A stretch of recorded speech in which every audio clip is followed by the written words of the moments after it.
Before I get into this video, I just want to say I would appreciate if you like and subscribe. Like around 80 to 90% y'all motherfuckers are not subscribed. Like, come on, bro. Like, help me out.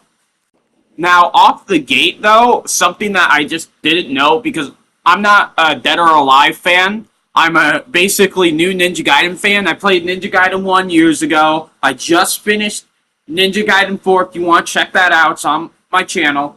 But you get to play as 3 characters from Dead or Alive in this game. And I just thought that was really interesting. They play very different and they all have different weapons. And they have all their little stories that connect to the main story. And I did find out that it's only in Ninja Gaiden 2 Sigma or Ninja Gaiden 2 Black that it's a part of. In the original Ninja Gaiden 2, which unfortunately I do not have or have access to, it's just Ryu and Ryu's story, and that's it. So if you're not a big fan of playing as those other female characters, it's a bit harder, but you could go down the rabbit hole and get the original Ninja Gaiden 2, but it's 10 times more difficult, so this game could be hard at times. Sigma could be kind of easy. The original, on the other hand, good luck with that. But I do want to talk about the story some, because while the story's not really that interesting like most Ninja Gaiden games, you're obviously not here, like I said with the 4th game's review, you're not here for the story, you're here for the gameplay, the being a badass.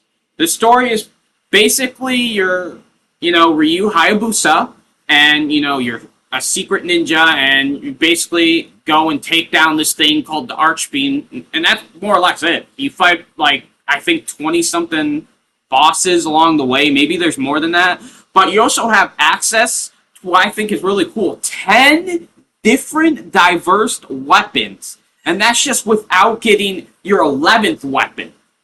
You have at the end game the 11th weapon, but I try not to count that because you only play it in the last chapter or 2, and I wouldn't really count that as a weapon because it's just your normal sword along with a different sword. I won't get into spoilers. You should play the game, try it out yourself.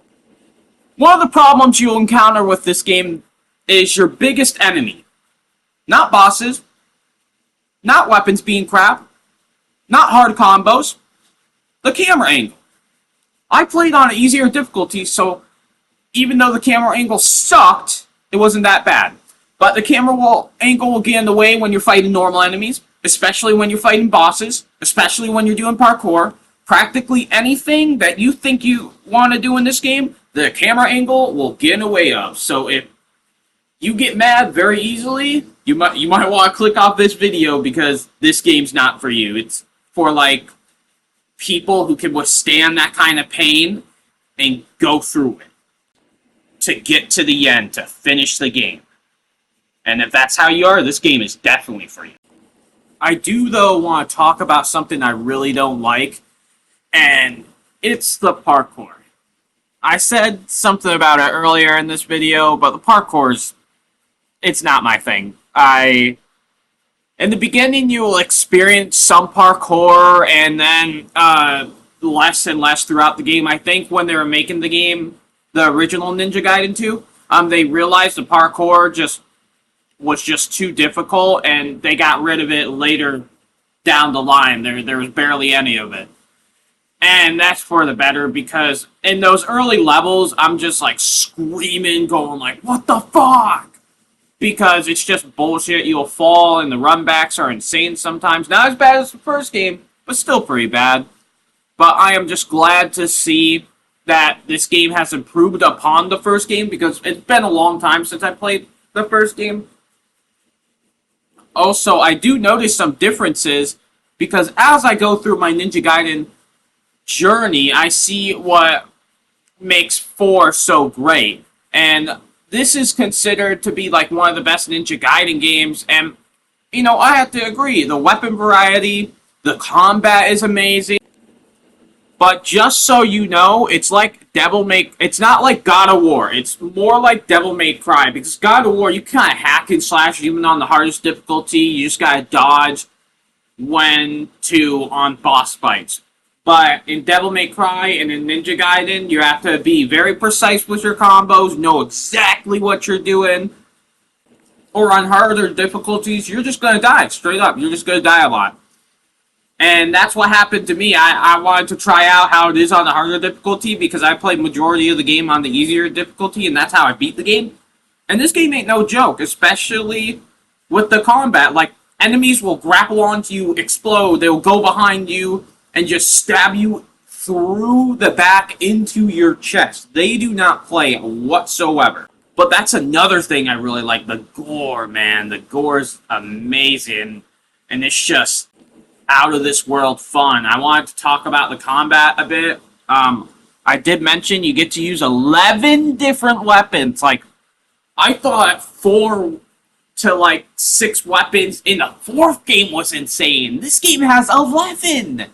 And level by level, I did mess around with almost all the weapons in the game, but by the end of the game, I just stuck with the very last weapon because it was that OP.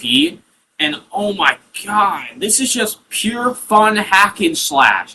Like, it might not be that easy, but it's still so fun. And like, those are just melee weapons. Then you get like 2 different type of ranged weapons. You get a bow and like basically a cannon that you shoot from. And oh my god, it's just so fun. I do feel like the save points could be a little bit better. That's something they improved on in the 4th game, but I give it leeway because this is a remaster of a very old game. I do think between Ninja Gaiden 2, Ninja Gaiden 2 Sigma, Ninja Gaiden 2 Black, this is the best version to play. If you want a mixture of Sigma and Ninja Gaiden 2, this is the best version to play because it mixes the combat